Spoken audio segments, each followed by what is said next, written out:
అందరికీ సంక్రాంతి శుభాకాంక్షలు. Welcome to బాబాయ్ అబ్బాయి ముచ్చట్లు.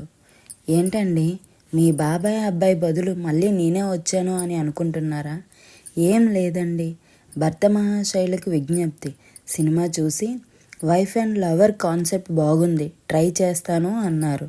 అందుకే కొంచెం రెస్ట్ ఇచ్చాను. భోగి పండగతో పాటు మనకి అనగనగా ఒక రాజు సినిమా కూడా వచ్చేసింది. మరి అది ఎలా ఉందో చూసేద్దామా? నవీన్ పోల్శెట్టి అంటేనే వినోదానికి కేర్ ఆఫ్ అడ్రస్. ఈ సంక్రాంతికి ప్రేక్షకుల ముందుకు తీసుకొచ్చిన సినిమా అనగనగా ఒక రాజు. మరి అనగనగా ఒక రాజు అంటూ వచ్చి నవీన్ పోల్శెట్టి నవ్వించాడా? డీటెయిల్ రివ్యూలో చూద్దాం. ఇది తెలుగు ప్రేక్షకులకు పరిచయమే అయిన ఒక పల్లెటూరి కథ, పాత్రలు, కథనం ఇవన్నీ మనం ఇంతకుముందు చూసినట్టే అనిపిస్తాయి. కానీ రాజు పాత్ర చేసే హంగామా మాత్రం బాగా నవ్విస్తుంది.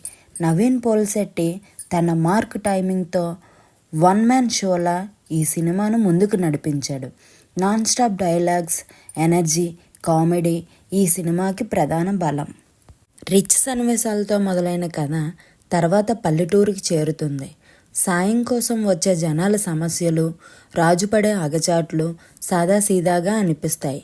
కానీ పెళ్లి శపథం, డబ్బున్న అమ్మాయిల కోసం రాజు చేసే ప్రయత్నాలు, ఆపరేషన్ చారులత ఎపిసోడ్ తర్వాతే సినిమా అసలు ట్రాక్లోకి వస్తుంది.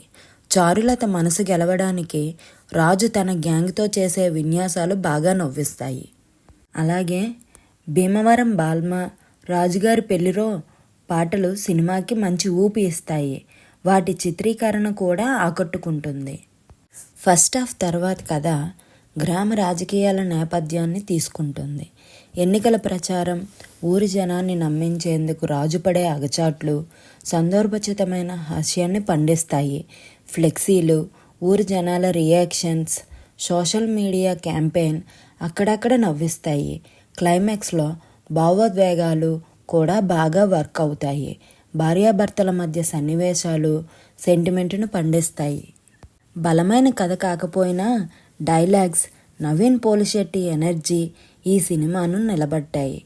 అంచనాలు పెట్టుకోకుండా సరదాగా కాలక్షేపం కోరుకునే వాళ్లకు అనగనగా ఒక రాజు సంతృప్తినిచ్చే సినిమా.